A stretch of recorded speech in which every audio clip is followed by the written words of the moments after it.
This review, which you are about to see, is an account of the tragedy that happened to 5 people. And we are here to bring you information on this film that will forever be in our top 10 movies of all time. Sit back and enjoy the latest Horror Junkie Cinema Show review on the Deadcreep Network. Welcome back, all you horror junkies. If you guys know what that is, please comment. They have to know. I know, I'm just kidding. You're watching this episode, you know what it is, right? You have to know. Oh my gosh, dude. You have to know. Right behind us is a hint of what we're talking about today. Don't show that. Don't show that. Why? All right. Welcome back, wowzers, to another episode of the Horror Junkie Cinema Show on the Deadcreep Network. Yes, exactly. Only on the Deadcreep Network. Only on the Deadcreep Network. Man, I like that sound of the Deadcreep Network. Dude. Yeah, it's just like, man. I wish I can go on the TV and change it, and there's like the Deadcreep Network right there. Like on, being broadcast. Who knows? Maybe someday. One day. Right? I see you're wearing the Leatherface shirt. All right. Yeah, we gotta represent, Leatherface, because that's who we're gonna be talking about today. I'm not wearing a Leatherface shirt, but I do got him in the studio with us.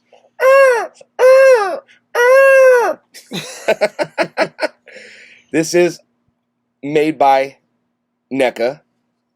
And you feel that, dude. Feel that. I like it. It's cool. It's got the claw, right? NECA also has other ones. A lot of detail on the chainsaw. Yeah, a lot of. Does his mask come off or no? No, but the head turns. Changes into it's got like a woman's face or with the lipstick. No. There's another one. Maybe it's it's just like an old looking face. Oh, okay. It's got like long hair. Like it's weird. I like his apron. It's all full it's of real blood. Cool. Yeah, dude. And then NECA makes other ones that are more cloth. Like the shirt will be cloth, but they're bigger. They're a little bit. Okay. Like the Freddy that I have right there. Yeah. They make it like that. But welcome to another episode, and you can already tell what we're going to be talking about today, right? Okay.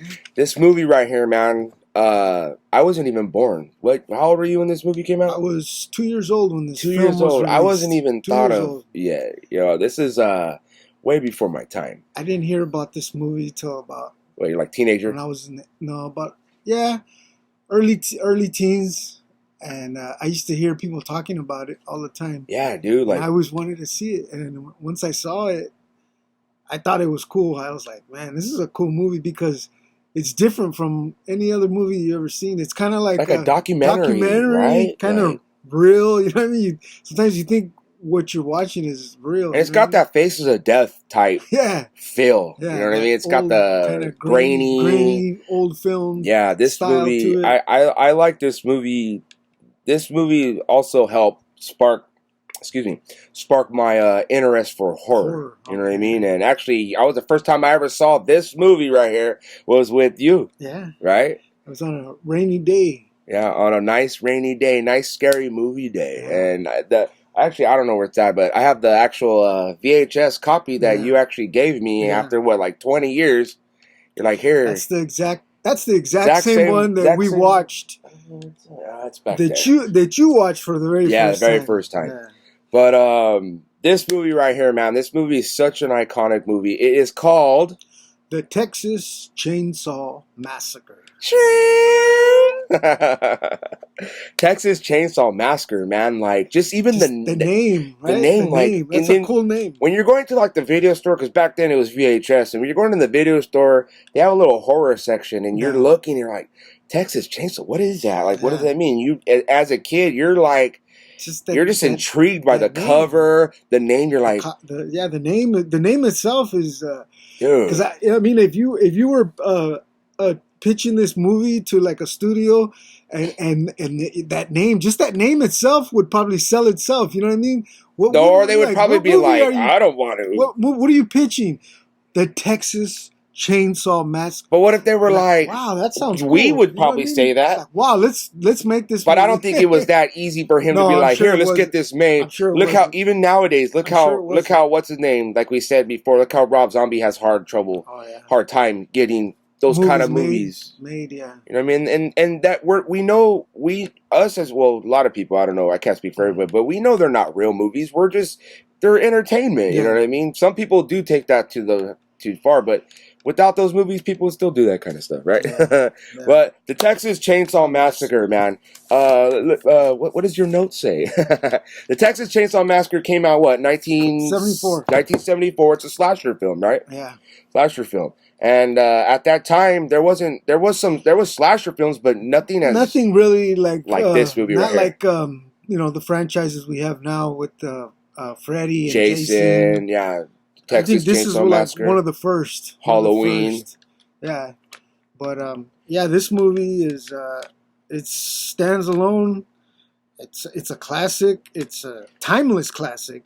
And it's a cool adventure ride. Like, it's not an adventure movie, but just you're going on an adventure of just chaos and slashing, and it's just sad because the whole scenario, a lot of these things could be avoided.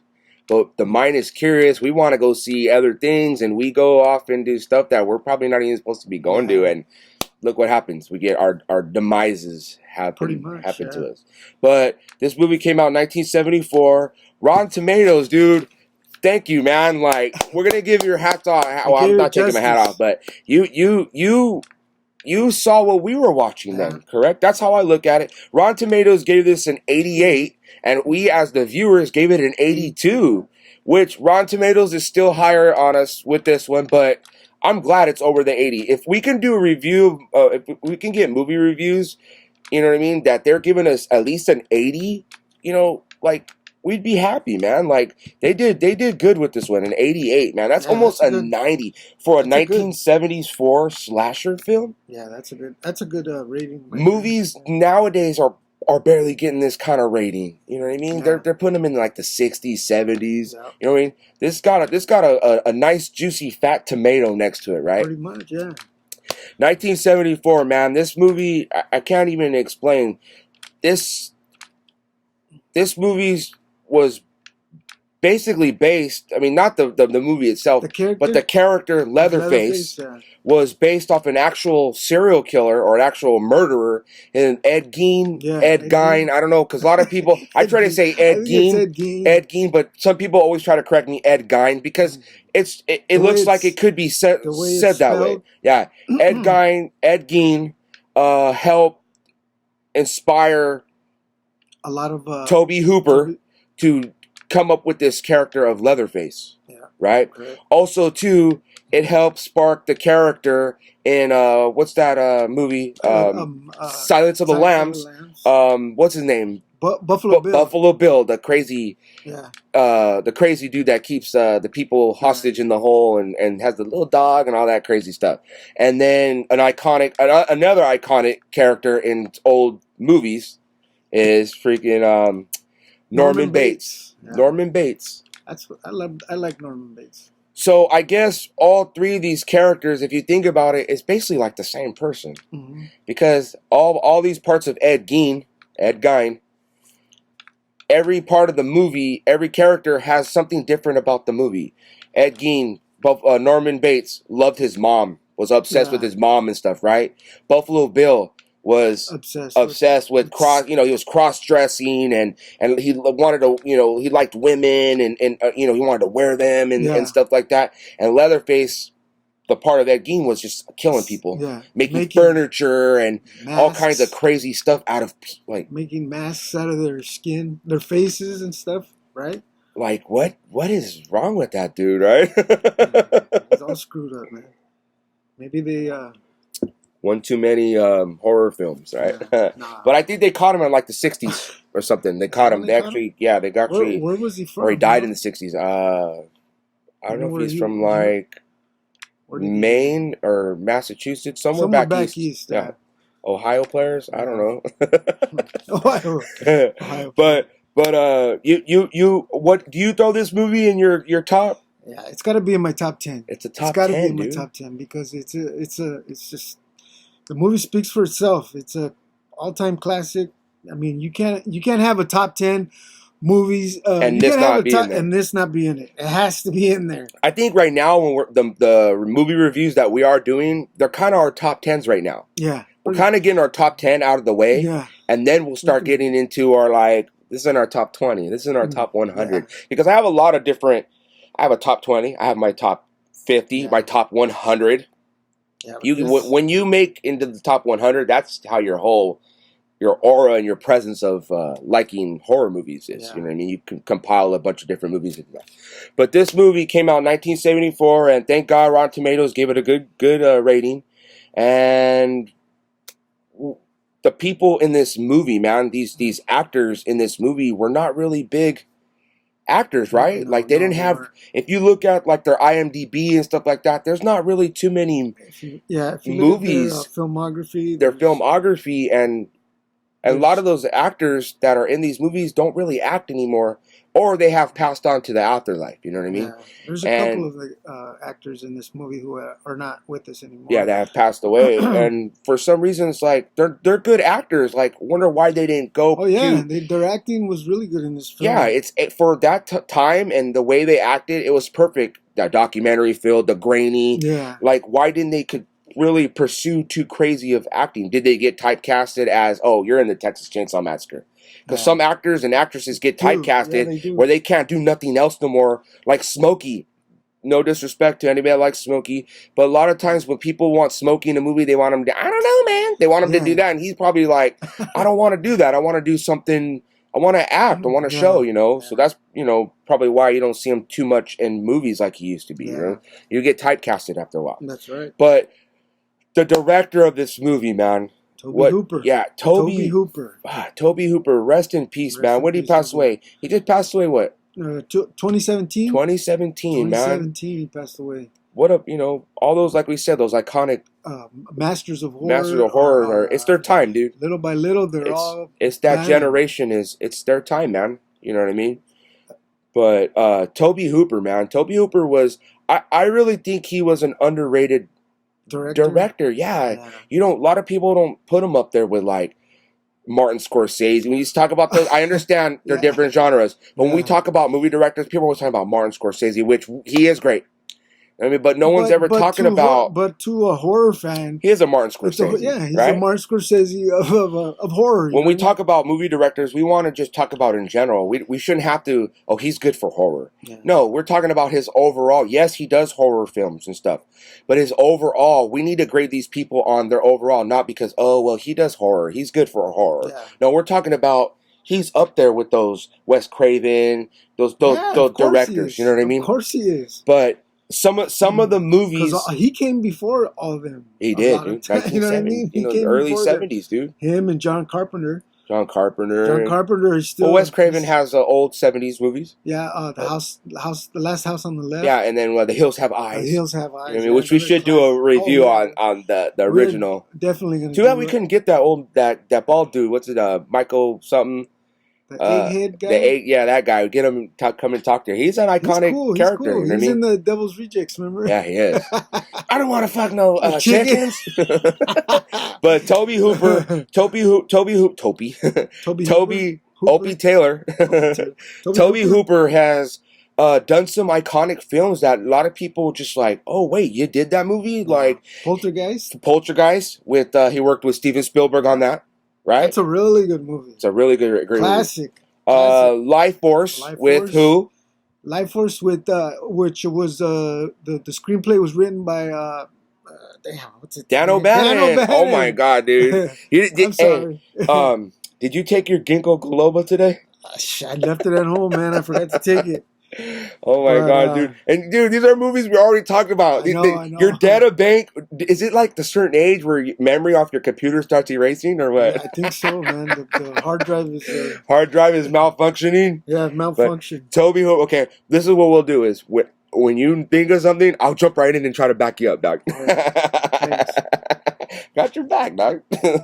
Tobe Hooper, right? Oh, I like that cup, dude. Actually, this cup.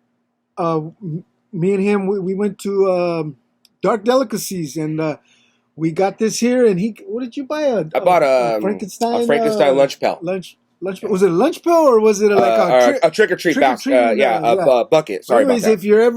if you're ever out there, check out Dark Delicacies. They got some really cool stuff. And are they still over there in? They're not in Burbank anymore. Where are they at? I think they're in North Hollywood, I believe. That's actually closer. Yeah. Oh wow. Yeah. And the owner, he's a real cool guy. Yeah, really nice guy. Really nice guy. So if you ever check out Dark Delicacies, and they have like you can catch all these actors that are they go there to do not real signings. big like they used to be, and they go there and they do their signing. You know what I mean? And that's what's cool because they're still helping. Like us, obviously, we're talking about these movies and keeping them still alive, right? Yeah. They're there helping the community, the younger generation. Like my kids know about this movie now. They're curious. When we were that age, we were curious about the movies that were out. You know what I mean? Yeah. My kids are starting to, hey, Dad, what is that? What is that? Yeah. You know, and my kids know the difference between right or wrong. And then it's just there's somebody actually playing a character. It's a movie. Yeah. You know what I mean? But Tobe Hooper directed Life Force with Dan O'Bannon. He worked on Texas Chainsaw Massacre Part 2. Part 2. With who? Where we first get to meet Chop Top. Chop Top. And who did the makeup? Oh, Tom Savini. Tom Savini. Wow, you're on it, dude. And we got to first see Chop Top, which was played by Bill Moseley. Iconic character that he brought to life for this other film. But let's get back to Texas Chainsaw Massacre. He also did Eaten Alive. Eaten Alive. I've never seen that. You like that movie? I've seen it. It's a different kind of movie. It's a crocodile. This guy with this crocodile, and he eats the people, and they stay in this. I believe it's a motel.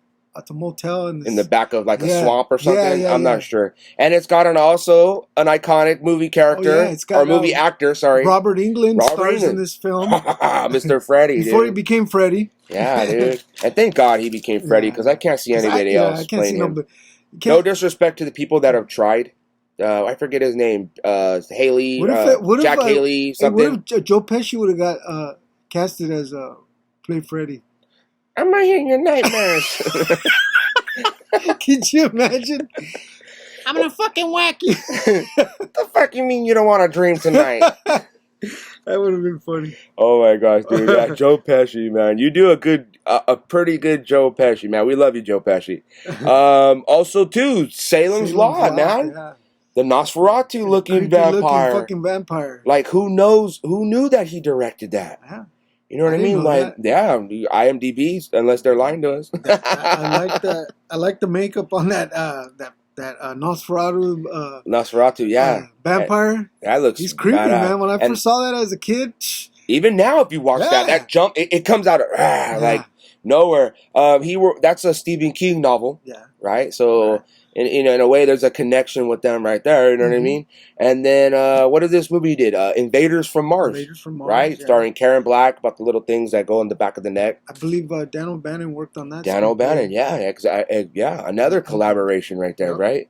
And this Funhouse movie, I've never seen that movie. You've seen that movie, Funhouse? Yeah, it's about I think it's a carnival, and they have a funhouse at the carnival, and you go into the funhouse, but you don't come out. Man, that sucks. Man, it better be a good ride. $20 to get in, $50 to get out. You come out with hickeys and. That's Kingdom of the Dinosaurs, dude. Oh, okay, that's another one. Oh my God, no. Which I'm sad they took that down. But who did the makeup on that? On Funhouse. The Funhouse was Rick Baker, which Academy Award winning did the makeup for makeup artist, Thriller, American Werewolf in London. Yeah. How cool, like...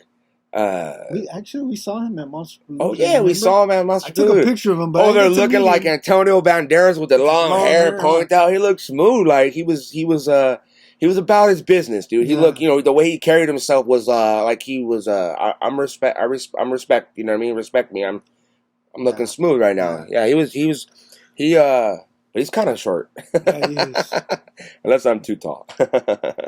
But Rick Baker, man, like how cool is that? Like Tobe Hooper, like a lot of these movies that he did, not the average person, or unless you're a real good horror fan, not people aren't going to know that. Yeah. Even you, as being acknowledged, dude. Even as you, as being acknowledged as you are in horror, you're still learning new stuff every day. You know what I mean? And thank God for the internet. But Rick Baker, man, how cool is that to work with somebody like that? You know what I mean? He went on to make work on all. Dude, he did like they did like Gorillas in the Mist. Yeah, Gorillas in the Mist. He's done. He worked on Mighty Joe Young. That's like. And it's all practical. Dude. Practical suits, gorilla suits that he built and brought to life and made them, look on camera. They look like it looks like you're watching a real gorilla. You know what I mean? Dude, he's a really good. He's great at what he does. Yeah. I think he also worked on Men in Black. Yeah, he did. Yeah, something like that. Yeah. I looked up. There's like hundreds of movies, iconic movies, that he's done. Yeah. You know what I mean? But let's get back to Leatherface. Texas Chainsaw Massacre stars Marilyn Burns as Sally. Oh my gosh. We're going to get into him in a minute. When she passed away in 2014, unfortunately. I think her last movie was the Chainsaw Massacre 3D. 3D, yeah. She was also in like Eaten Alive and Texas Chainsaw Massacre The Next Generation. Yeah. Which is like the black sheep of the franchise. We love you, Matthew McConaughey, but Renee Zellweger, like, I'm surprised he didn't say that in that movie. All right. He didn't. Oh no, because he already did Dazed and Confused before that, so he already had that phrase. Right. He should have did that. All right, Leatherface. You know what I mean? But she passed away in 2014, and she did maybe about 3 different Texas Chainsaw Massacre movies. Yeah. 2 movies with Tobe Hooper. 2 movies with Tobe Hooper. Wait, what do you mean? Oh, Eaten Alive? That's right. Eaten Alive and original Texas Chainsaw. Yeah, that's cool. So he probably cast her for Eaten Alive because he liked the way she worked in Texas Chainsaw Massacre. Her performance in Texas Chainsaw Massacre. You know what scene that really... almost the last scene, right before she jumps out the window to run down the road. And she's all like... And you can see her eye, and the camera going into the eye, and you can see all the blood vessels in the eye. That shit is cool. That movie was the camera, the directing, the angles, the cinematography. Good job, Tobes. Yeah. Good job, Tobe Hooper. I don't think it was Tobe Hooper. Well, who was it? The cinematographer was another guy. Oh, okay. Well, good job. Tobe Hooper gets the last say so, and good job for. I mean, he's in the editing room. Yeah. He's in there looking at it. Thank God that you were there. Co-signing that. I thought you was in a hurry. Oh my god. Oh my god. That's messed up, dude. Because they was in a hurry. Yeah. They should have just gave him a ride all the way to the house. They should have fucking filled up gas before they. Dude, that's just like House of 1,000 Corpses. Why didn't you fill up your gas tank before, and you wouldn't have been? Transport won't be here till tomorrow. Oh my gosh, dude. Also stars Alan Danziger as Jerry. Oh my gosh, dude. Jerry. Which is Sally's boyfriend. Yeah, Sally's boyfriend. And this is really the only movie he ever came out. Only movie that he really did. I think he went on to be a Texas Ranger or something like that. I'm not too sure. Maybe seriously? No, I'm just fucking. Oh, I thought he joined the Green Berets or something. Became a porn star or something. That's Ron Jeremy. Folks. Oh right, that's Alan Jeremy. Okay. Also stars Paul Parton. That's Franklin. Oh my god. Oh my gosh, dude. We hate him, but we love him. You know what I mean? He told me it's gonna be fun. Oh my god, dude. I feel like I'm working with a bunch of Franklins, dog. Franklin right here, dude. You're more his size, cabrón. Hey, all right. I'm gonna change your name to Franklin. Is that Spanish? How do you say it in Spanish? What? Franklin. How do you say it in Spanish? Franklin? Yeah. Kiko? I don't know, man. I don't think there is. Francisco? Yeah, Francisco. Franklin? Yeah, Franklin. Oh my god. Freaking Franklin, dude. And Franklin, he played in Texas Chainsaw Massacre, and he played in The Next Generation. Yeah. And he just passed away. Well, not just passed away, but 2005 he passed away. Yeah. I think he was doing conventions before he passed away, I believe. And you know what's so funny is these people, like him being a sissy and a crybaby, he's not like that in real life, dude. No, from the interviews I see, he's actually looks like he's a cool person to talk to, you know what I mean? Yeah. Also starring Kirk? William Vale. Vale played Kirk. Sally's which boyfriend? Was Jerry Sally's boyfriend. Oh, okay. Yeah, Kirk is played by William Vale, which is the other girl, Pam's boyfriend. Yeah. Pam's boyfriend. Which he played in he has a part in Poltergeist. I don't know exactly remember what part it is, but I looked up and said that he had a little part inside Poltergeist. Yeah. And then I know the other guy had a role. Oh yeah, not him, it was the other guy, right? Yeah, the guy from Texas Chainsaw Massacre Part 2, which was, what was it, LJ or? LJ. Yeah. LJ's I don't know why he didn't. LJ's in Poltergeist. He's one of the guys that's working in the backyard in Poltergeist. Oh, yeah, that's right. And you know what? Maybe that's why I thought that and got that mixed up, because you told me about, because they're connected. It's the same. It's Part 2. So you were talking about them. So maybe that's why I thought. Yeah. But also stars Terry McMinn as Pam, which is Kirk's girlfriend. Right. She was kind of hot in that movie, huh? She was that hot. And then it also the one that got hung on the hook. She got hung on. She got hung on the hook. Leatherface's hook. That's iconic. He hooked her up. He hooked her up. Yeah, she hooked her up. She's like, I want to get hooked up. She's like, I'll hook you up. I'll hook you up. Yeah, she played in this movie and another movie called Butcher Boys. Oh, I remember. I don't know. Isn't somebody else from the movie in that movie with her? Ed Neal played the hitchhiker. He's also in that movie Butcher Boys. With her, right? Okay. Yeah. Yeah, he's also Ed Neal did a couple for the I guess he did the couple of voices for the DC Online, the video game for your phone, Killer Croc and Two-Face. Oh, okay. Which is cool, man. Yeah. You know, they liked his voice to and I kind of remember. I wonder if he talks like that. Does he talk like the hitchhiker in that? Yeah, get him, Superman! Get him, Superman! No, but he was also in Butcher Boys. Oh, okay. And then Jim Saito, man.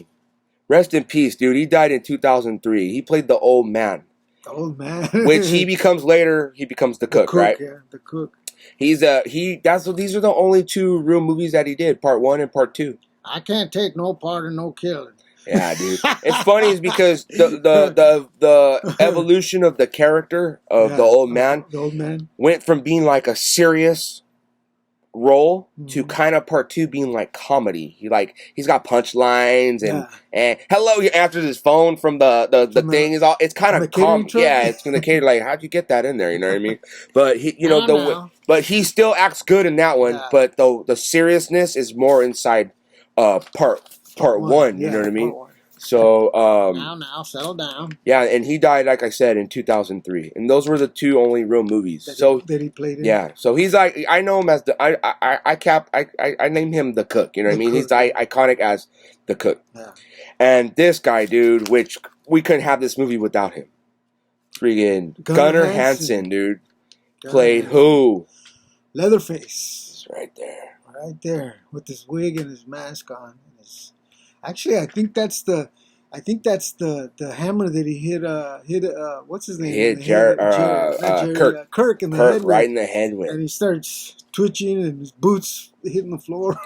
Yeah, and he did Texas, and then this movie Texas 3D. He had a role in there, and he did that last movie, Death House. Yeah, Death House. I'm sorry, dude. I try to be. It's supposed to be like the Expendables of horror, but you didn't have Stallone directing it. Hey, let Stallone direct a horror movie. Let's see how that. It might be good, dude. He does good action movies. Give those characters, those actors to him. Let's see what Stallone could do with that, dog. Because obviously, Expendables is a big franchise, and it's. I think they're. I don't know if they're having a new one coming out. Yeah, I know. I'm doing the new Expendables 4.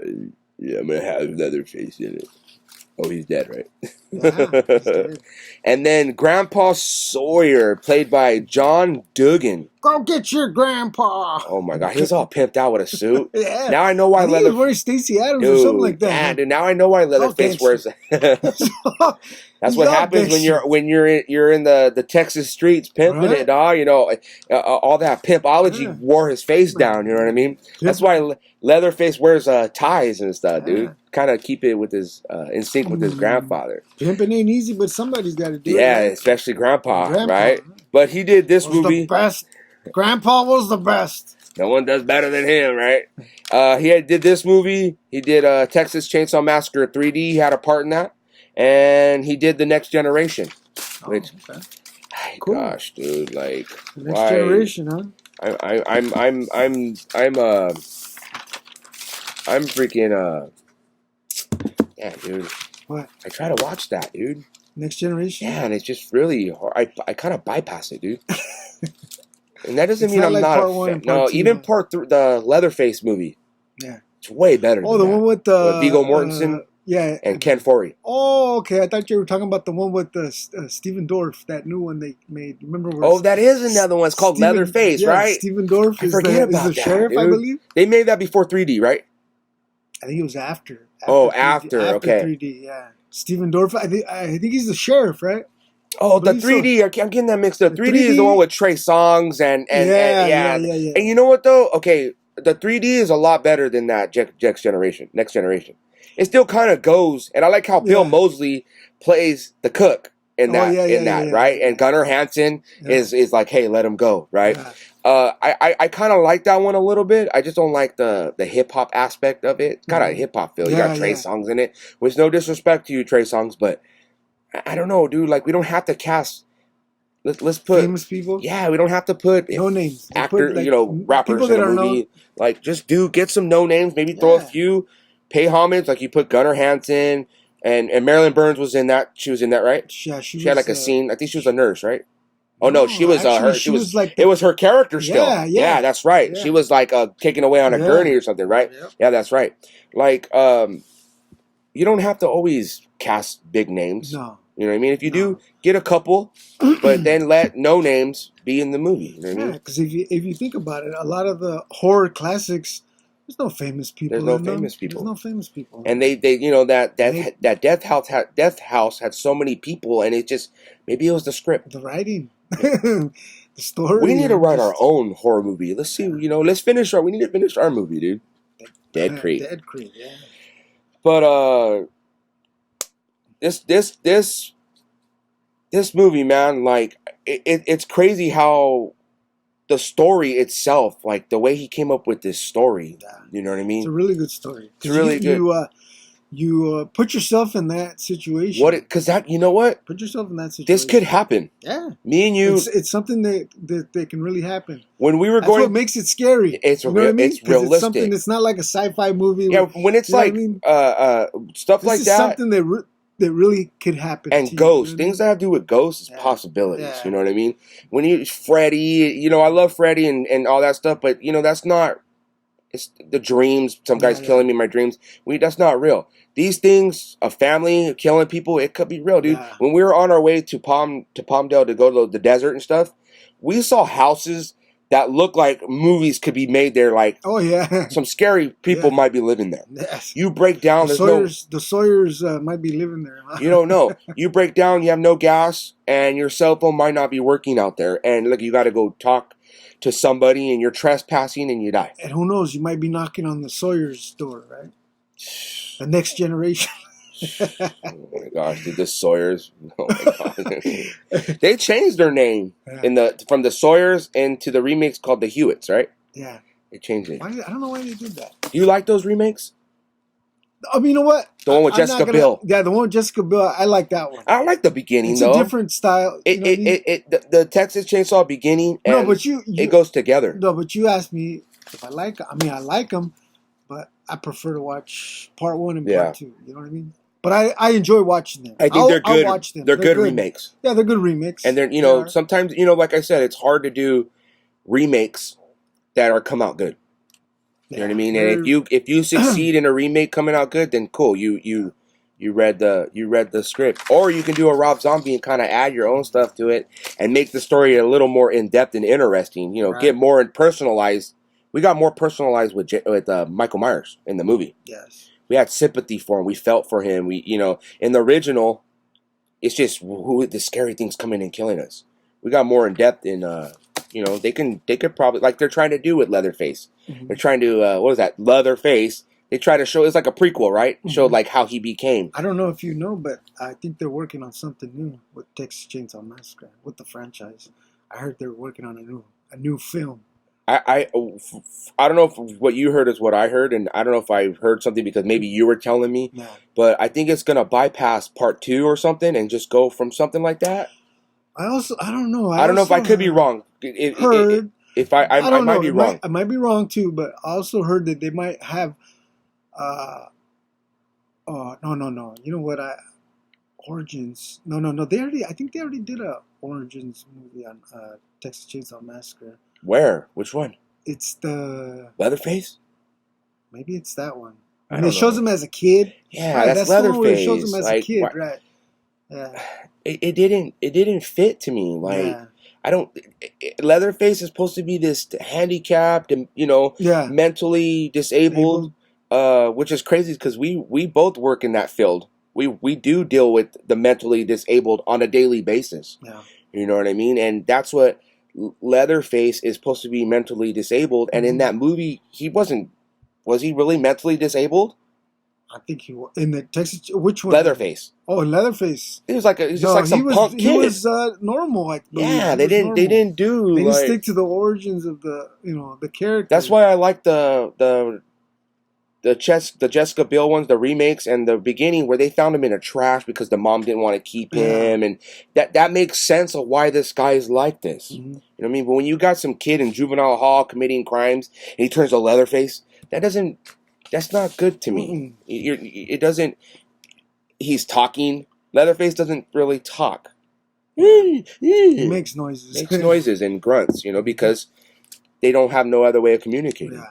But this movie, man, it's crazy because the beginning starts off with, that famous, right?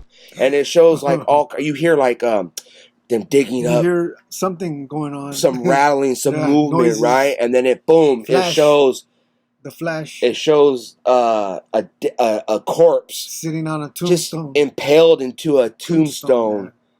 Like, and that's the crazy part. That's the whole reason why Sally and her brother and her 3 friends go investigate, because they got word of the vandalism and grandpa's gravesite has been messed with. But when they go there to go check it out, nothing happened. They're like, oh, okay, cool. Well, since we're out here, let's go to our family house and go and check it out, right? Yeah. And what I like about the beginning of the movie is when they're driving, they see that armadillo just like roasting in the sun. Like, that's a memorable. Like, you remember that part? Yeah. When you watch the movie, everybody, and even in the Texas 3D, they try to recreate that. Yeah, which it was cool. That scene, it did cool. Yeah. But that armadillo it was just like laying there. I think somebody who I'm not sure if it was somebody who worked on the movie made that, and I think they stuffed it or something. Taxidermy. Yeah. Somebody on whoever did that had good knowledge, and they did a good job on that. Can you see? Is there like flies? Do you see flies flying around? Not that I remember. Really. Yeah, that, you know what? I just recently watched the movie. Obviously, I did too. I watched. I'm getting, I had to write notes down to take because I can't remember the movie off the word for word, but I don't remember that. I just remember that scene with the van and the armadillo. Going, but it's funny is because when a funny part of the movie is when they're on the side using the Franklin's restroom. Gonna take a piss. Franklin's gonna take a piss, and they're out there, and this big rig comes by, and like this dirt or this stuff falls off it, hits them, and Franklin rolls down the hill. Oh my gosh, dude. I think he exaggerated because like he rolled all the way down the hill. He didn't have to jump out. He could have just rolled in his wheelchair as best he could. He didn't have to jump out the wheelchair. He's paralyzed. How do you even jump out like that? You know what I mean? Why didn't they? I know wheelchairs have like these locks on them. Why didn't they lock it in place? Right? You know what, dog? Kirk or the other guy probably planned that on purpose. On purpose. Huh? They want to see Kirkland roll down the fucking hill. We didn't actually want to bring you. So let's hopefully you die on the way. Like I was at Chevy Chase when grandma died on the way. They wanted to just dump her anywhere. Oh, they wrapped her up. They wrapped her up. They probably put her in the back of the station wagon. Yeah, we got to go to Raleigh World. We got to still continue the trip. You die. Get out of here. You know what I mean? They probably Franklin. That's where they got the idea, dog, from Franklin. Dude. They wanted to kill him to get rid of him. But that's funny, dude. He falls down and the truck goes by, dude. And that's like already you're like this movie is crazy, dude. Like, and then his acting is so annoying, but it's so good. Yeah. When somebody does a good job like that, where we hate that character, they did their job. Yeah. You know what I mean? There's a lot of movies that out there I hate that. Oh gosh, dude, I don't like you. But you were playing that character, and but what sucks is I think sometimes people overdo it, and they think that person's really like that in real life, and they treat them like that. Yeah. Like, no, I'm acting in a movie. Like you got to understand that. Yeah. You know what I mean?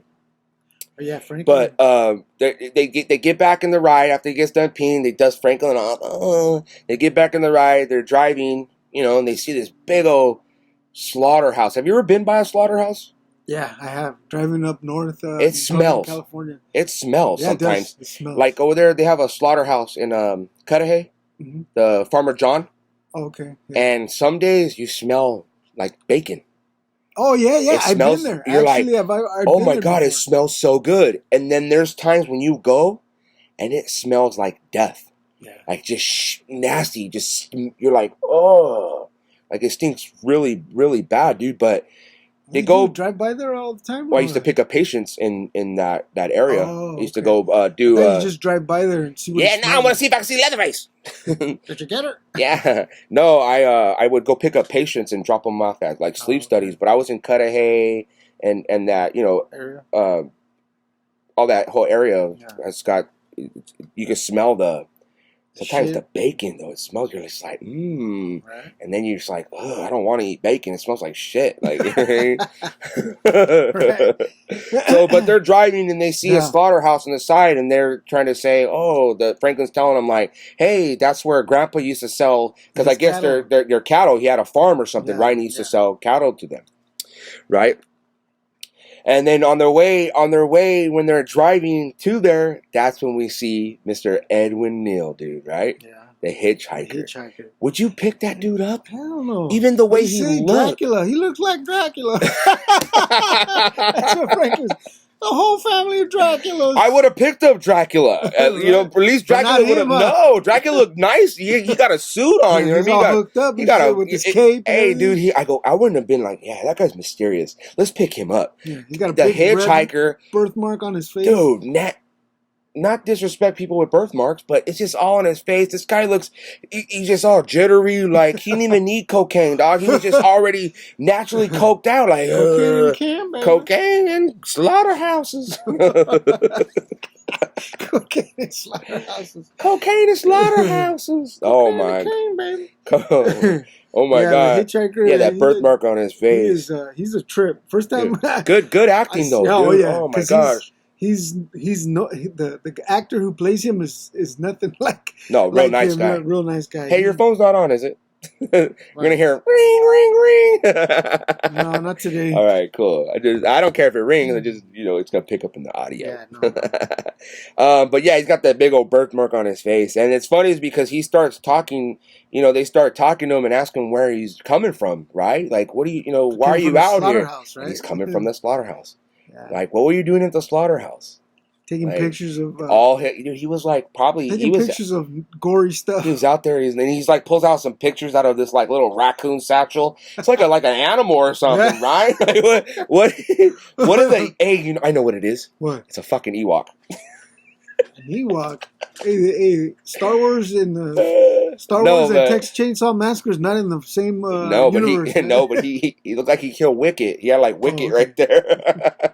Now he pulls out his pictures from his little like the satchel. animals he's slaughtered and shit, right? Dude, and he's like showing Franklin, and Franklin's like, you can see his face though. It looked like he's interested, but he's like disturbed at the same time. What the fuck's this guy doing? He's like, yeah, I'm at the slaughterhouse. Like his grandpa and the brothers used to work there, and you can see where all the skills come from. You know what I mean? Came from grandpa. Like head cheese. Oh, head cheese. Would you eat that? What is that? I don't think I want to find out. When they say head cheese, I don't know. Well, I think head cheese. When I hear head cheese, and it's probably a real thing that people eat. Is it like the earwax? Earwax. Cheese? Head cheese. When I think of head cheese, I think of like a cow skull with cheese inside of it. Like when there's this meat. It's called boar's head. Oh, yeah. When I hear that name, it kind of turns me off thinking like, I know what that is. Boar's head, but I heard it's like really good premium cuts of meat. Boar's head, you're just like, boar's head? Am I eating their actual head? You know what I mean? But tells them that they used to work there, and that's where he was coming from, and showing like some nasty, gruesome stuff. Yeah. And it's funny because he's talking to him and all kinds of stuff, and Franklin's like playing with this little like pocket knife, and stupid ass Franklin, he takes it from him. He's like, "Give me that!" And dude, Franklin got punked, dude, for his knife. Got punked for his knife. Kirk should have jumped in like, if it was me, you'd be like, "Well, homie, check it." Once that indicated like that, pull over. Pull it over. Get out! You're getting out of my right. That would have been the logical thing to do. You know what I mean? He takes his knife. You don't know this dude. You know what I mean? This dude takes his knife. He's gonna stab. All right, pull over, dude. Hey, you gotta roll, dog. Dude, you know what I mean? Yeah. And you don't know it. He takes a knife from you. Yeah, and he starts cutting himself. That's another indication. Yeah, that this fool is fucking crazy. Get him out of there. Fucking nut. If we wouldn't have a movie if they would have kicked him out, right? There'd be no movie. No. You know what I mean? But you could have avoided your whole situation in this movie if you would have just never picked him up. I wouldn't have picked his ass. No, wouldn't have picked his ass. But back in the 70s, people were cool. Yeah, like hitchhiking was, I guess, a thing back then. You know, now it's not. But you didn't know about Ted Bundy going around hitchhiking and killing people? Like, come on, dude. Like you don't. I would never pick up a hitchhiker now. Hell no. Never. You never know who you're picking up, man. Never, dude. You can't even help a kid. That people think you're trying to do something. So you stay. I stay careful. I stay away from everything. It's just the way this world is now. Yeah. Right. But that should have been an indicator to get this fool off. Yeah. Stabbing him. Once he cut himself.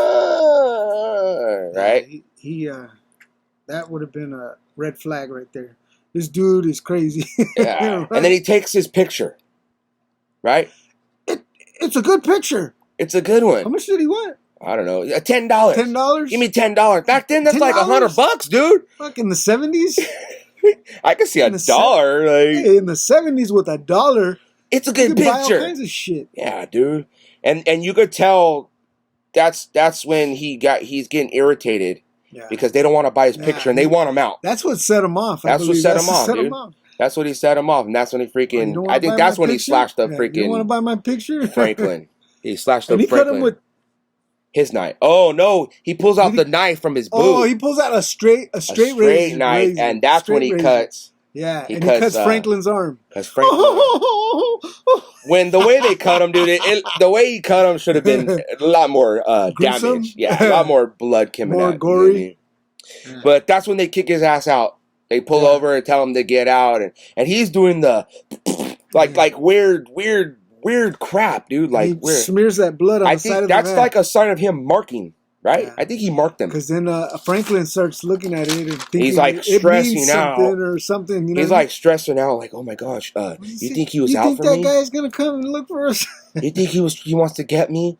Like, Franklin, like, relax, dog. But realistically, it was.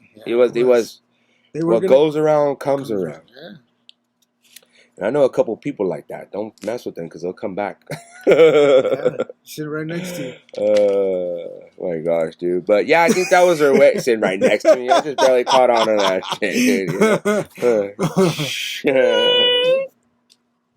But so they arrive at the house, right?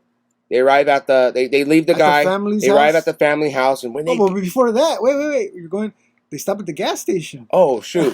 And we first get to meet the. That's right, dude. Oh my god, dude. The old man. They go. Okay, yeah. They after they drop him off, they go to the gas station. The gas station, and who's that? You know what, dude? That guy.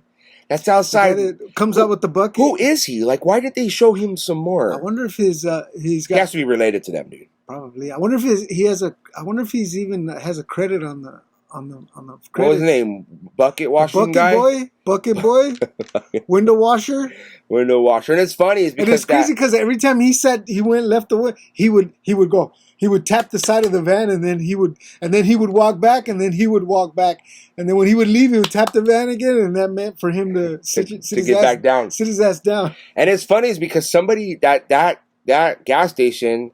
Somebody actually bought that and redid it, right? Yeah, they bought it and I guess redid it. And they built cabins in the back for you to actually go and stay there.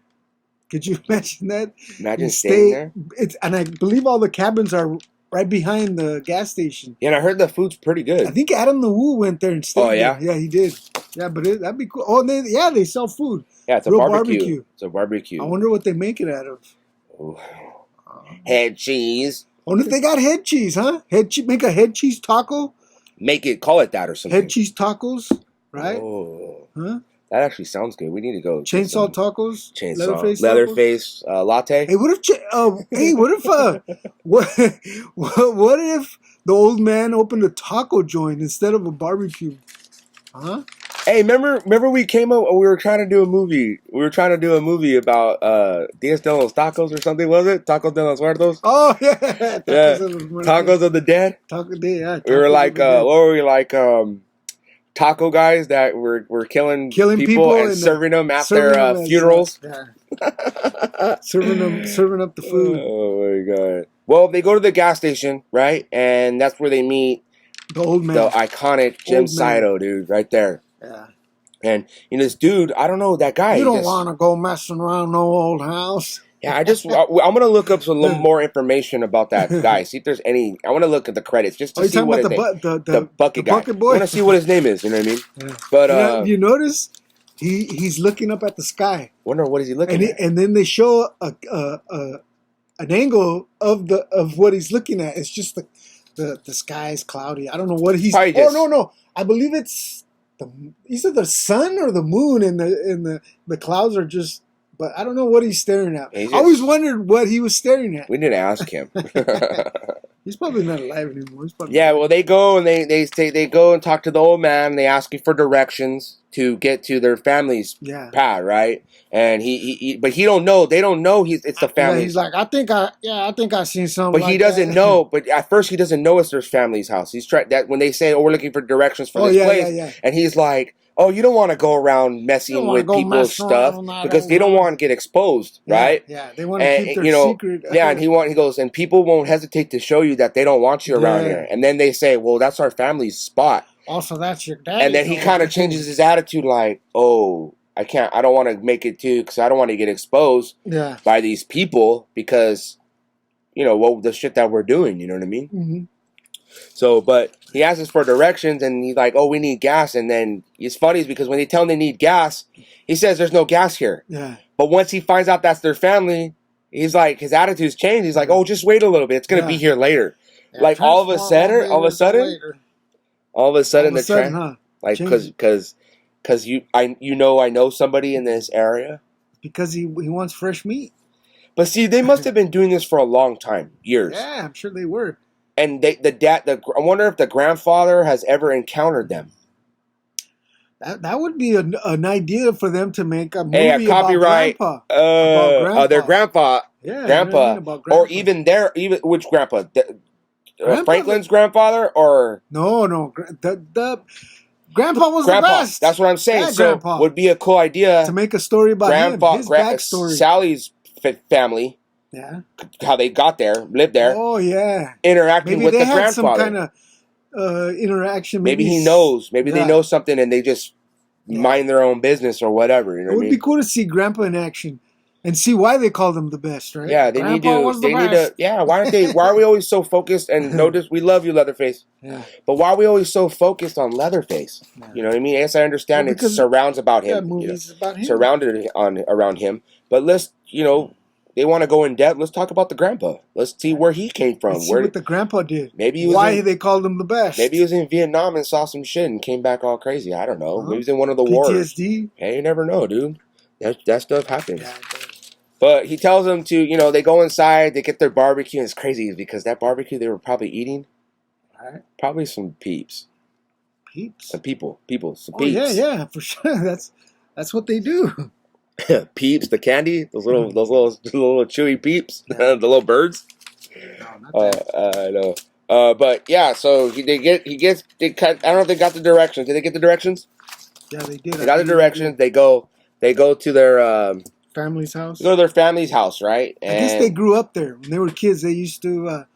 They have a lot of memories. I think it's their dad's house. Yeah. Right? It's their family. When they go in there, she starts talking about, that used to be her room. Yeah. So they probably would stay there like on summer times and stuff like that. Yeah. Their family, their dad, mom, dad owned it. But they get there and that thing is like, it's trash. Why didn't they keep it up? Yeah. Like, if you had a house like that, or maybe they're gone and left because of what was going on. Sawyers. Sawyers probably were driving. But the Sawyers were going there because you notice when Franklin looks up and he sees those bones and the feathers and the bones hanging up there. So like either the hitchhiker or Leatherface is doing their little things over there, taking people and killing them there. Yeah. You never know. Could be. Because you see a bunch of nasty nasty. The house is trashed. Yeah. And those in the corner, the spiders. Like but they're making noise. Yeah, like if they. Smokey, like your dad having a spiders on his head having a meeting, right? Which spiders having your head? Craig's dad's hair is up there. Jonathan Witherspoon, we love you, dude. But that's where what's his name does that iconic. Oh yeah. Like he's all, it's gonna be fun. He tells us we're gonna have some good times. I'm like, oh my gosh, dude. I mean, because he couldn't fucking go up the stairs. But how would you feel though? Really though? He hears everybody laughing up there, and he's stuck downstairs. But how would you feel though if you couldn't? First of all, I wouldn't have went. I wouldn't have went. Yeah. Knowing I don't want to be a burden on people. Exactly. 2, I'm not gonna have fun. You know what I mean? I'm not gonna have fun unless I'm going to like a campground. I can sit there and watch everybody. I can't go upstairs. You know what I mean? Like, and it was crazy. I wonder how he got paralyzed. Yeah. We should talk about that. Why don't they say, he got an accident? Maybe that's not important. They probably did a drive-by on him or something. They didn't do drive-bys back then. They used to do drive-bys in Texas, man. Not like that, dude. Not like now. When you say drive-by, we think like gangsters now. When they didn't do drive-bys like that. Maybe he was a gangbanger before he, Maybe he was a Crip or Blood or something. Maybe it was from the Texas Crips or something. The Cripples? No, dude. You said that, dog. You said that. I'm at the beep. No, we like it's handicapped. You're going to hell. And that's a correct term for that. Like, gosh, it's not fake. We didn't make that up. The crippled. He's crippled. Maybe he got in an accident or something. Yeah, maybe he got an accident. Maybe the armadillo hit him. Maybe. But but he throws this iconic fit, right? Yeah. And then Kirk and Pam come down, and then they're like, "Hey, you said there was a watering hole. We want to go swimming. It's hot out there, right? Yeah. Let's go see it." What does he say? It's in the back between them 2 old sheds. Well, she was here we could talk to him. Like, how did you come with that? You know what I mean? Was that spitting in the script, or did you improv that? It? Yeah. So they go and they're looking for the watering hole. When they get to the watering hole, what happened? It's dry. It's dry. There's no watering hole, right? No longer there. No longer there. You think nobody's maintaining they it. They haven't been there, and they were last there when they were kids. Yeah. No one kept up the No one, it dried up, the heat, no one's filling it back up, or whatever they had to do, you know what I mean? No one's, everything's ran down, you know what I mean? When they should have kept it up. And then that's when they see the Sawyer house. Well, they're walking, they take off, and they're like, well, let's go see if we could go find some gas and shit, right? Yeah. That's when they see the Sawyer house, which is the worst thing that they ever did, right? They should have never. You don't. I mean, I'd probably go knock on somebody's house, but I wouldn't go inside their shit. No. Especially after hearing those sounds. Yeah, they hear those like pig. Pig sounds and pig sounds, and they find the teeth on the floor. A tooth with filling in there. Wouldn't you? My yeah, my dentist was Leatherface, and dude. He puts it in her fucking hand, and she's all scared, so she goes and sits on the bench. She's like, "I'm out of here." Yeah. And he goes and he's knocking on the door. Hello, hello. You don't hear somebody, just roll out. Go to the next one, dude. You're gonna go in. If you do that, the next house was probably like miles away. Yeah, but if you do that now and walk in somebody's house, you might get shot. Oh man, you get blasted. You get killed. You might get blasted. And you had every right to get shot. You know what I mean? Yeah. But she goes and sits down. She's waiting, minding her own business. She's swinging on the swing, right? Yeah. And then this dude goes inside. If you don't hear nobody, don't go inside. Goes inside. He hears wee, like pig squealing. Or something? It was Leatherface making the noises, right? Yeah. He was making the pig noise, right? It was a call. It was like a call. He's calling them in. Yeah, he's calling them in, dude. And it's funny as he goes inside, he's looking around, and that place. He trips. I know, but that place looks scary anyways. Yeah. It's just dark and like fur hanging on the musty. Wall It's just nasty, right? He goes and trips, and that's when we see Leatherface. Leatherface comes out with the mallet. Just bam, dude. Starts going into convulsions. He's twitching, and boots fucking hitting the floor and shit. And freaking Leatherface whacks him one more. Boom. Shut the. Doom. Slams that metal door. Iconic scene. Yeah. When you think of Leatherface, and then you hear that music in the background. Yeah, good. Whoever composed that, yeah, that was good. Good work. Good work, man. On that. Yeah, good work. That movie is cool. Man. Well, he's. We know he's dead. Yeah. No one can survive that kind of blow. You know what I mean? And then, she's outside wondering. What's taking this. Where is he at? Yeah, why is it taking so long, right? And when she gets up, what about that? Oh, that iconic scene from underneath the bench that I believe it's a dolly shot. It goes underneath the bench, and then you could see the house from down at the bottom. From her legs. It's following her. Yeah, I love that camera angle, and that scene is just awesome. Yeah, that is a really, really iconic. The armadillo and the Leatherface shutting the door. Really iconic scenes. You know what I mean? In the movie, yeah. Yeah. So she gets up, she goes inside, and she's. I guess she's not mad about the tooth anymore, right? No.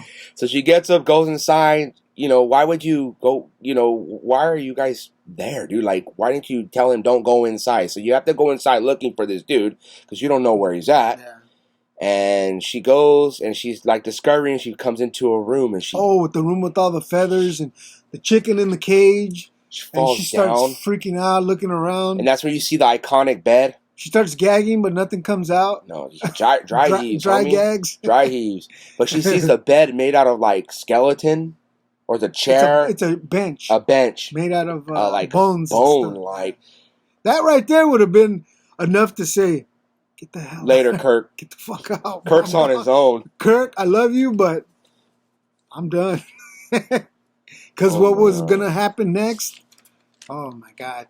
I think she comes, once she comes out of that room, she runs into him. And then she runs out. And she barely gets out of the screen. Almost, dude. Almost. Well, she got out of the screen. Yeah, when he's too grabs fast. her. Leatherface is fast. He's chubby, but he's fast. He's fast, and he runs with boots, cowboy boots. I know. Imagine if he had some Vans, or some Air Max. Nikes. She should have had some Vans or some Nikes. She would have been gone. And Leatherface can run fast with wearing cowboy boots. Imagine he had some cross runner or cross trainers, and he'd be gone. You wouldn't get away from Leatherface, dog. And wearing cowboy boots, that's hard to run in, dude. I ran in cowboy boots, and I slip in and stuff, dude. You have cowboy boots? I had some. Oh, what'd you do with them?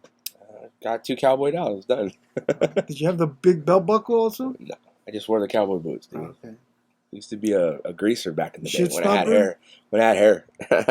Oh, that's when back in the Travolta days. Yeah, I used to be John Travolta. but he grabs her, and another iconic scene on the hook. Fuck, dude, what would you do? Put on that hook. What are you gonna do? Imagine you're on that meat hook dying. What can you do? No, I'm saying you can't even lift off of it. Yeah. You need somebody to come help you. I mean, to be able to pull yourself off of that shit, you're done. You're stuck there. In that Jessica Biel one, the remake, he almost got off the hook and then he fell right back on it. And he actually did more damage. More damage to himself. Yeah, if he would have, somebody would have helped him get off, you know. Yeah. But yeah, so she got hooked up. She got hooked up. Right? She got hooked up too. Leatherface hooked her up. She got hooked up. Leatherface, and yeah, it's funny is because she sees Leatherface is chopping up her boyfriend right there. Yeah. Oh yeah. He pulls out the chainsaw. But you don't actually see it. No, that's what's cool about this. Yeah, you don't see it. That's what's crazy about this movie. There's no real. I think you see blood splattered on the wall, but you don't see the actual cutting. No, you don't see. You know why? This movie is a psychological movie. Yeah, it's all psych. It's all in your brain. You got to picture that in your head. You see you don't even need to experience. You already know what's the demise and what's happening. Yeah. Right. So she's stuck on the hook. Kirk's getting chopped up. Well, Sally, Franklin, and Jerry are still by the van chilling, right? Back at the house. And Jerry's like, well, I'm going to go. My turn to go. And I'm going to go look for them and go find out what's going on. And when he leaves, it's still daytime, right? It's daytime, yeah. It's still daytime. Like, why didn't you guys all go? All together. Yeah. You know why? Because they didn't want to have to push Franklin in the fucking wheelchair. Why did you let Franklin? I mean, you should have left Franklin chill right here. You know what I mean? Yeah. When he's helpless. You know what I mean? Yeah. They should have never took him on the trip, Doug. And then, but when he leaves, he took the damn keys with him. He took the he was gonna Jerry leave. did. Yeah, Jerry took the keys. How are they gonna leave? If he was gonna leave, I would have got the fucking keys because then they could have left. I gotta roll out, like fucking. They would have rolled. She could have rolled Franklin in the van and boned out, but no. He took the fucking keys, and I was like, damn. It made me mad. I was like, leave the keys. Leave the fucking keys. Why did he take the keys? And then they're all yelling. It's dark, and they're yelling, Jerry. Like, you didn't have to do all that. You could have went driving around looking for him. Might as well just say, Leatherface. Well, they don't know. They don't know who he is. Right? But Jerry grows. He takes off by himself. He rolls down, and it's starting to get dark. You know what I mean? It's going to start getting dark soon. And he goes and finds the house. Yeah. And he sees a blanket. No, he knew they were there. On the bench, I believe. No, it was hanging on the awning. On the porch. On the porch, on the awning part, right? Yeah. And he sees, they're here. He knows they're here, right? So he goes inside. He's doing his investigation. He looks around. He comes to the room where they were chopping up Jerry or whatever. I don't know if that's the same room, but I believe it is. It might have been the same room. Yeah. And he hears like this stuff, right? Like what's going on, right? He goes to the ice chest. Like I like that part. Oh, that's another iconic that sound effect that comes on when he opens it. And iconic jump scare. And then she jumps up, jumps out, and he's like, "What the hell?" Like my homies. Chopped and hurt. What is she doing in here? Was she taking a nap? You know what I mean? A dirt nap. A dirt nap, dude. And then out of nowhere, here comes freaking Leatherface. With this whacks him. But check this out, dude. The craziest part that I'm kind of trying to understand this. And please comment below if you can answer this for us, correct? Yeah. After he gets hit in the head, Jerry falls. Leatherface goes back to put her inside the freezer. When Leatherface turns around and looks back, Jerry is like gone. Right? He's nowhere to be seen, or he overlooked him and just left him there, or whatever it is. But you can see it looks like he's gone. Uh-huh. And Leatherface is like tripping out because this guy got away. You know what I mean? Because I'm pretty sure other people has gotten there, tried to get away. Mm-hmm. They always caught everybody and killed them. Yeah. Well, they're like, dang, dude, I messed up. I'm going to get my ass kicked. We're going to get busted. Where is he? And I try to look far and wide, information. Supposedly people saying he's dead. A lot of people saying that he's alive. He might have got away. So then why didn't he go to the police? We don't know what happens. You know, we don't know. So comment down below, man. Like, let us know. Did he actually die? Give me some information, because I try to look, and from the looks of it, and even before we started doing movie reviews, when I watched that movie, I couldn't understand. Like, they don't show him. No, they don't cut him up, and they killed Kurt. We saw what happened. They killed the girl. We saw still more of what was happening to her. With him, they didn't really show like what happened to him. Nothing. Yeah. So comment down below. If let us know if he died or didn't die. right? Well, that stuff happens. Leatherface is puzzled. What's going on, right? Yeah. So it goes back to Sally and Franklin. And what are they doing? In the dark. They're in the dark. And what are they trying to do? They're trying to figure out what to do, and calling him. You know, like, you guys are attracting attention now. Yeah. Like, but they don't. Like they don't know. They don't know what's going on. What's going on, right? But if your 3 friends have gone and they haven't come back, that's an indication. Like, call the police. You got no keys. Go call the police. What? And a cell phone? Payphone? Where's the bat phone when you need it? Right. It's a scary thought, you know, to think to be out there in the middle of nowhere in Texas. Scary, dog. In Texas, to have no phone, no keys to go, and you know, if you want to get away, you can't. You're stuck, and then you're got somebody. All you got is a fucking flashlight, and he's handicapped. You can't really move him. You can't off-road him. No. You know what I mean? I mean, they have off-road chairs now. Off-roading, like Wales, like, you should have had something like that. You know what I mean? He would have got away at least. Yeah, something electric. What is that little boy, Marty, from Silver Bullet? He got away in a little wheelchair, right? Franklin would have had one of those. Oh, he would have been on and crackling, dude. He would have been on and crackling. He would have been gone. Yeah, so they, you know, she's like telling her, I'm sorry, you're mad at me. And she's like, no, I'm just frustrated. Like, you know, she's like, I can't push you. She's not a big person. She's small, a little, you know, small lady. She tries to take the flashlight from her. Yeah, she's like, I gotta go. I'm gonna go look. No, I'll go with you. Like, dude, you know you can't go through there in the woods in a wheelchair. Come on. If a car can't make it, how are you gonna get through there? She's gonna pull you backwards the whole way. Yeah. You know what I mean? So they take off, right? Yeah. They're going through, and they you know, they're trying to wherever direction that they saw all their friends going. Yeah, you know, because hours have went by. You're not back. Let's go. You got to go.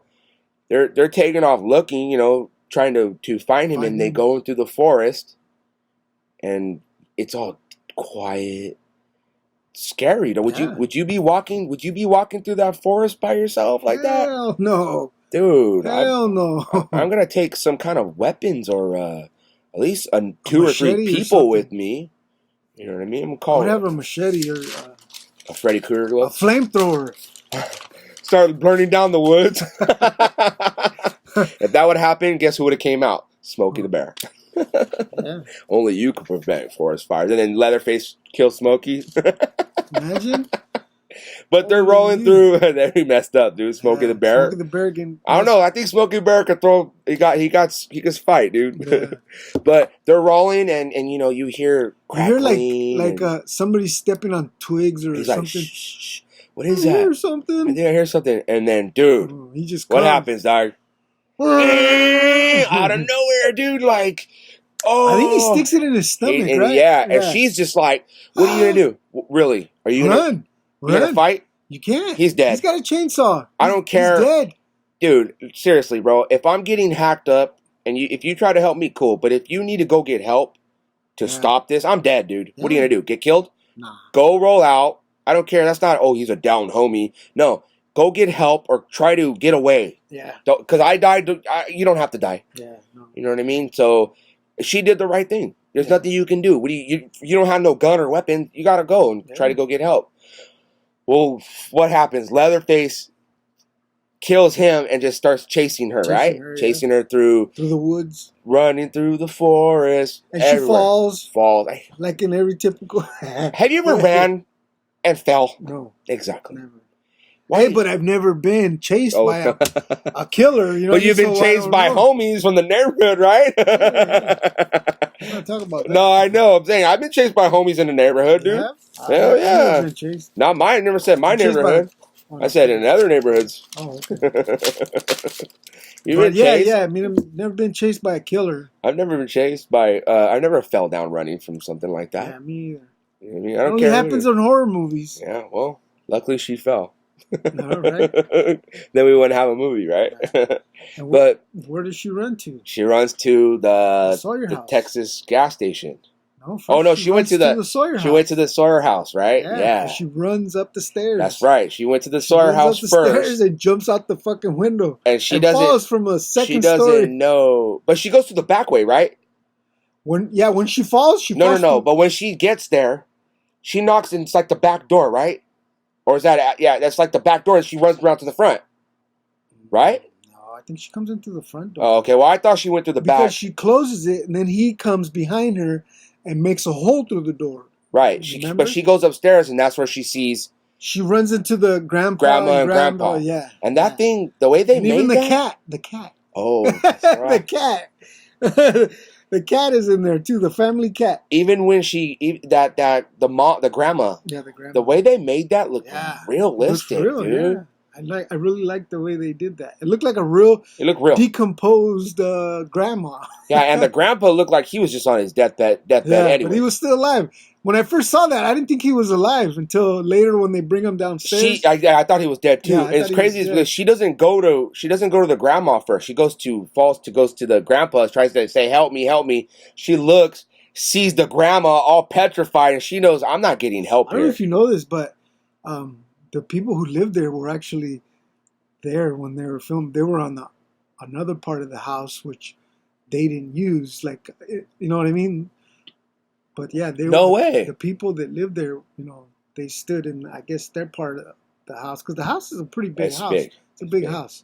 So there was some part of the house, I think upstairs or downstairs, that they didn't film in. And that's where the people who lived there. Oh, wow. I didn't know that. That's cool. And they ended up selling that house, right?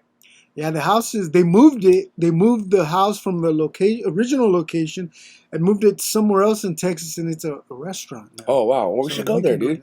Want to go see? Go have a Leatherface burger, or we should go. Hey, maybe they'll have some barbecue or something like that. Yeah, they probably do. We should go eat at that restaurant and go stay at the gas station. The gas station. Dude. Let's do that, man. We're gonna do that one day. Hey, we'll bring it to you. Yeah. Well, she goes, jumps out the window. Right, he's chasing her. That's when Leatherface rips the door. Right. Yeah. To get in, like you couldn't open it. Right. You had to try and say, okay, so whatever. You chainsaw. I guess you wanted to show your craziness, right? Yeah. She does a lot of jumping in this movie, dog. Does. And she's like a stunt lady or something, dog. Because she falls from the second floor. And she falls, and then she gets up right away and starts running again. And Leatherface ain't jumping out that way. Fuck no. No, he's like, I'm tired. I'm not going to that chainsa's going to land on him. No. So he goes back down, chases her, and he's chasing her through the forest again, dude. Yeah. Right? Well, where does she come back? She ran all the way back to... She must have ran far, because that's a lot of running. To get from the house to the gas station? To her house, not super close. They're like a little distance from each other.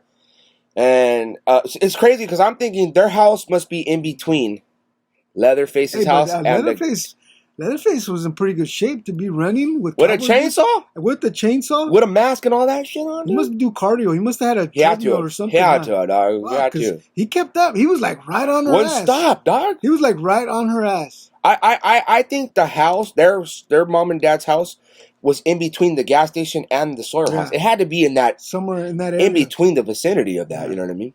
Yeah. But they get back, she goes and she runs and help, right? And she tries to go in one door first, it wouldn't open, so she goes to the last door. And she gets inside and here's the cook. And it's funny is because the crazy part is the chainsaw just stops. Yeah. Once she goes in the room, you don't hear the chainsaw. Because, Leatherface is just like, okay, turn that shit off. Grandpa, I mean, he'll take over, you know what I mean? He's got her. You know, it doesn't, is the old man their dad? It doesn't indicate that's their dad. But I think he is. I think it's their dad, right? It doesn't, it doesn't say dad ever, like a father. I think he is their dad. Yeah, I mean, we assume he's the dad, right? Now, calm down. Yeah, calm down, relax. And it probably smells all good in there. Barbecue. Barbecue torso. Right? Sausage links made out of leg, But, chorizo. But he's telling her to calm down, and she's like hysterical, right? How would you? I'd be the same, man. Like, dude, I don't know, man. I think I would have kept running. She's hysterical in the scene, and he's telling her like calm down. We'll go get you some help. He's telling her we're gonna go take her to somewhere. Yeah. I don't know if he says to the hospital. He's gonna take her to somebody's house. Yeah, she thinks she's got away at this point. You know what I mean? But little does she know. Here comes the old man in the good old GMC or whatever, the Ford. Drive her back to the Sawyer house. And what's so funny is when she's waiting for him, she's looking around. She sees like a torso being cooked, right? Well, she looks at the barbecue. Barbecue, and it's like a torso, right? Yeah, it's being cooked. And that she's kind of like, wait, what the she's kind of like puzzled, like like her eyes are like, wait a minute, are these two in cahoots? Are these guys together, right? Yeah. Well, he comes in, and that's when he comes in with the sack and a rope. And he's like, no. And he's like, now. He gets the broom. Oh, dude. He starts whacking her, and he kind of like knocks her out briefly, right? He does. And then he puts her in the sack, ties her up, and puts her into the truck, takes off. And then he's poking her with the broomstick as he's driving. Come on now, relax now. He's like, hey, she must have got hit pretty hard because he looked like he's using some force, like, you know what I mean? In those movies, they were using force. They had to, they have to do a little real of getting hit, you know what I mean? But it goes back, right? And then that's where we encounter the hitchhiker again, right? Yeah, he's on his way back home too.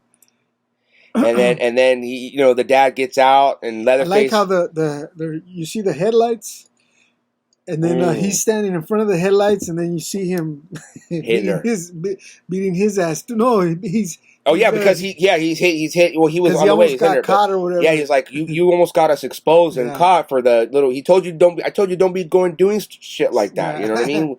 Lure the people here. He didn't say this in such words, but lure the people here. We got, we cook them up and we'll go sell it. That's what they're selling. People, they're cannibals, right? Mm-hmm. So he starts beating the hitchhiker's butt, right? He starts beating his ass, and then he comes to the front door. He sees the door's all broken, right? Yeah. Leatherface just chopped through that, and he freaking is pissed off. Yeah, what'd he say? You ruined the door. He starts beating Leatherface's ass, dude, over the door. No wonder these guys are like, you're just beating their ass. You're beating their ass for every little thing that they do, dog. They're all fucked up. Dude, what would you do? That's like you beating an animal, a dog. You abuse it. What's he gonna do? Bite everybody, right? This is why you're unleashing these people on the world, dude. He made these monsters. You're a product of the home. You know what I mean? Yeah. But they get Sally inside, right? They tie her up and blah blah blah, and that's when they go down and get Grandpa, right? Yeah. They bring Grandpa down and they put him right in front of Sally, and he's just like all dead looking and shit, dude. Like if he did some heroin or something. He's just all out of it. And then they cut Sally's finger and feed the Grandpa the blood, and for some reason that like blood regenerates him or something. It wakes him up. He's like, oh yeah, man. He tastes his blood because. When they were torturing her and stuff in the movie, he's like, after a while he starts getting like active, like he possibly could have got up and started walking again. Like, is that all it takes is blood to get you active again? You know what I mean? Maybe. And he's all dressed up too. He's dressed nice, dude. Yeah. His suit's not even really dirty. No, it's not. No, it's all clean. Maybe they change it. Maybe he wears a different suit all the time. Maybe and it's crazy is because they're killers, but they still respect their grandpa. They have some kind of morals. Family values. Yeah, they have family values, right? It's weird. Go get Grandpa. You know, we want him to get some action, right? Yeah. Well, Grandpa was the best. He is the best, dude. What they should do, like we said, a backstory of why is he called the best? Right. Why is Grandpa the best? You asked for it, you got the best. Yeah. Right? But they have her tied up, and they're just like the whole movie. They're just like, not the whole movie, but that whole scene of her tied up. She passes out, right? And then she wakes up thinking it's like a bad nightmare, and she sees them just like at the table. Oh man! I thought you was in a hurry. Oh my gosh, dude! And they're just tormenting her. Yeah. Tormenting her. I like all the sound effects that are going on when that scene is playing out. They're just tormenting her through that whole scene. The lamp that's above right there looks like a head with a light bulb in it. That thing's crazy, right? Dude. I wonder if somebody actually makes that. It kind of looks like a pumpkin, but actual people's head. Yeah. You know what I mean? But yeah, it's cool. Yeah, but they're just like tormenting her, and that's like, dude, when you're in that situation and you got these people, like, there's nothing you can do, man. You're done. What does the old man say? I can't take no pleasure, no killing. He's like, what do you mean? What do you mean? We do all the work. Like, you do nothing. You just cook, right? Hey, he says that, right? Yeah, that's where they coined probably the phrase the cook. Yeah. Because they're gonna call him the old man in part 2. That's crazy. So they did. I introduced him as the cook. Yes. Right. Yeah, dude. And he's like, well, I I don't kill. You guys do it. I just cook the. I just run the business, right? Basically, I just run the business. Yeah. So I wonder if he's actually killed anybody, right? You know what I mean? They don't ever show or say that because he says I don't, but I'm pretty sure he's done some. He just seasons up the meat and gets it ready. He marinates. Marinates, yeah.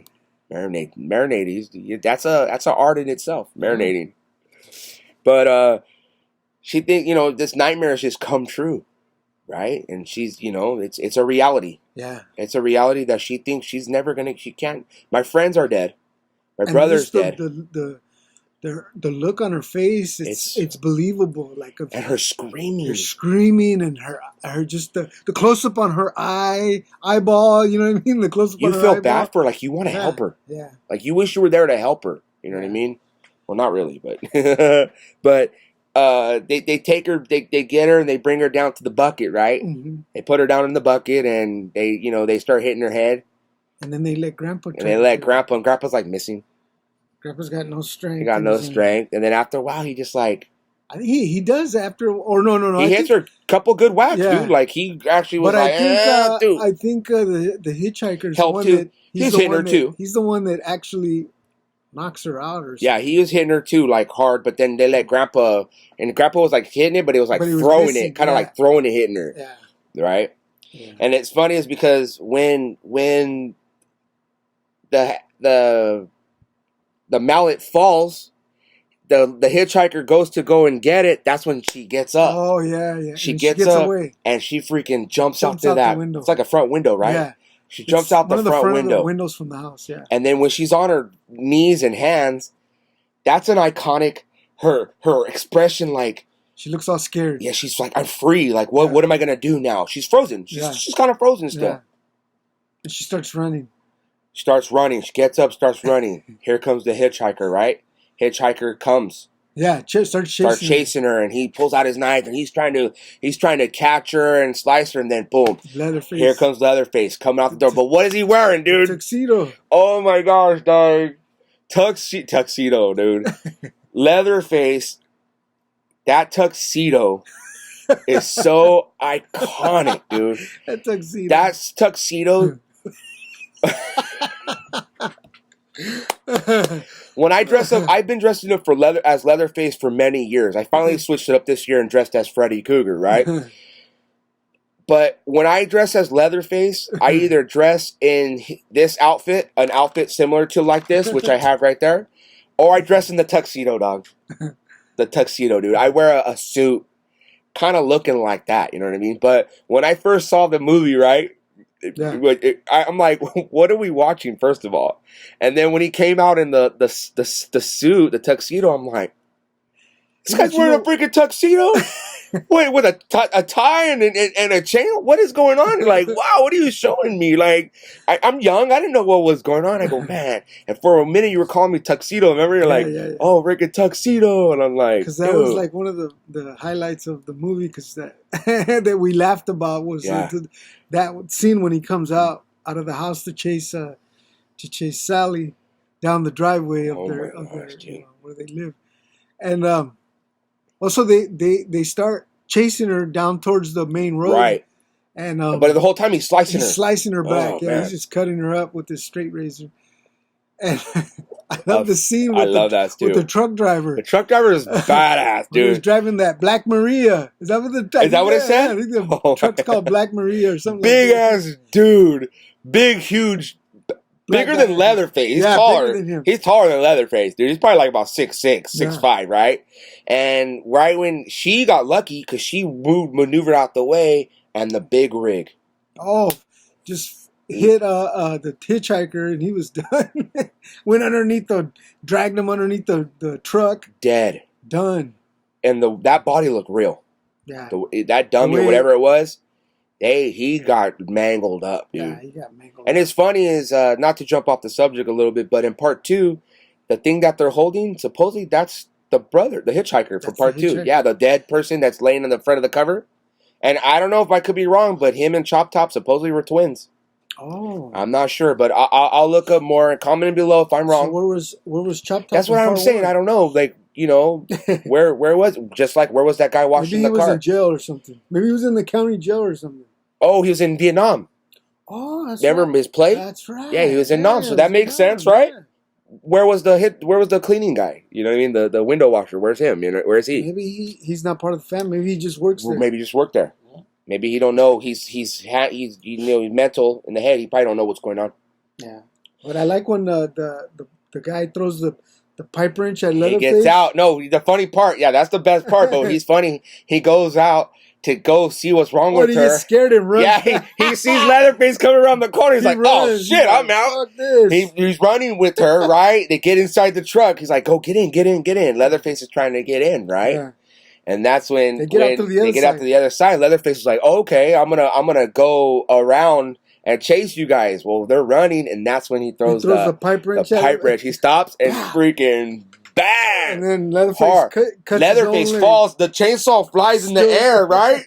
Comes down, cuts his leg. I heard that he had that chainsaw was real. Yeah. That he wore some metal guards underneath, and then they put like a piece of meat in and there. It really cut him, right? Yeah. Yeah, like it really cut him, and he said that it almost really cut him because the chain was moving or whatever. Yeah. He's freaking laying there on the floor, right? Like that. The truck driver takes off. We don't know where he goes. They probably killed him. Yeah. We don't know what happens to him. She's running one direction. He's running. Leatherface is chasing her. This pickup truck. Just out of nowhere. Yeah, this truck comes. And it's funny is because she jumps in she's trying to get there, and Leatherface is right behind her. If Leatherface wasn't hurt, he would have got her. Yeah, he was hurt because he was limping. He was hurt, and she jumped in the bed, and the truck went. Remember, the truck wouldn't start. What a coincidence, right? Yeah. Like, what kind of pill out did you do where the truck shut off? You know what I mean? And he's trying to turn it on, right? Yeah. He almost got her. He almost did, dude. He almost did, man. And freaking, they got away, and Leatherface, he couldn't get her. So what does he do at the end? Out of frustration, dancing. He's like dancing with the thing, waving his chainsaw all over. Waving his chainsaw, dude. And then that's it. That's it. That's the end. End of the movie. But yeah, overall, that movie is a classic movie. It's a classic movie, man. Like I can watch it anytime. And if you said let's watch that right now, I would watch it. Yeah. Because you know what the funny thing is, you pick up on stuff that I didn't see that part. Yeah. Every time you watch a movie, you pick up new things. Yeah, you have to watch a movie. New things. Exactly. You have to watch a movie more than once to pick up and maybe understand different things. You know that that road that they filmed that on? That road is like in Texas. I don't know. It's in Texas somewhere, but that road is like, it's not like a road that's now. It's not like a road that it's like blocked off or something, right? Because it's like a lot of weeds are growing on the road. And it's like I've seen somebody did a review on it. It's not a road that like people use like on a daily basis. But that road wasn't connected with the house, right? That was somewhere else. No, actually, that road is right off of that road leads right. That road is right off the right, dirt road. Was that the actual road that led to their house? Yes. Oh, it was. Yeah, it was. So they moved that house from that area to somewhere else. Yeah, to another part of Texas. That's why it's not kept up anymore because nobody's really there anymore, right? But the house, they let the house go. They let the house like go to waste because I seen another video before they moved the house and the house was just trashed. Oh, it was trashed. They didn't. I don't know what happened. There was like graffiti inside the house, all inside the house. The house was trashed. And then I don't know what happened, but they ended up picking up the whole house and moving it to a different location, another part of Texas, and now it's a restaurant. Yeah, we need to go and eat there. Yeah, let's go try that out. There. But go back to our other videos, man. We did Creep Show, we did Return of the Living Dead, which some reason got erased, so we're gonna re-upload that. I added a little extra things on it. Go back there. We're actually still doing a contest. We're trying to get rid of the Dracula Migo. We also did what else? House of a Thousand Corpses. Where we pay our little homage to Sid Haig. Yeah. And all kinds of stuff like that. So go back, man. Check it out. Yeah, go back and check out those videos. I mean, they're pretty good. They're funny. On our next video, what our next episode? What do you think we should do? Like, let's do. I was thinking of doing something.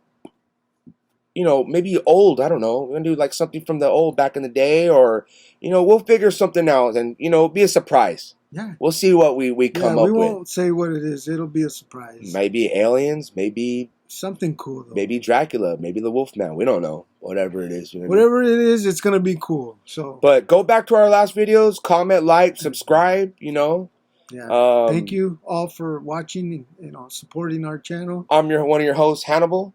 This is my other host, Mr. Andrew, a.k.a. Drew. Yeah. Thank you for tuning in to another episode of the Horror Junkie Cinema Show on the Deadcreep Network. Deadcreep Network.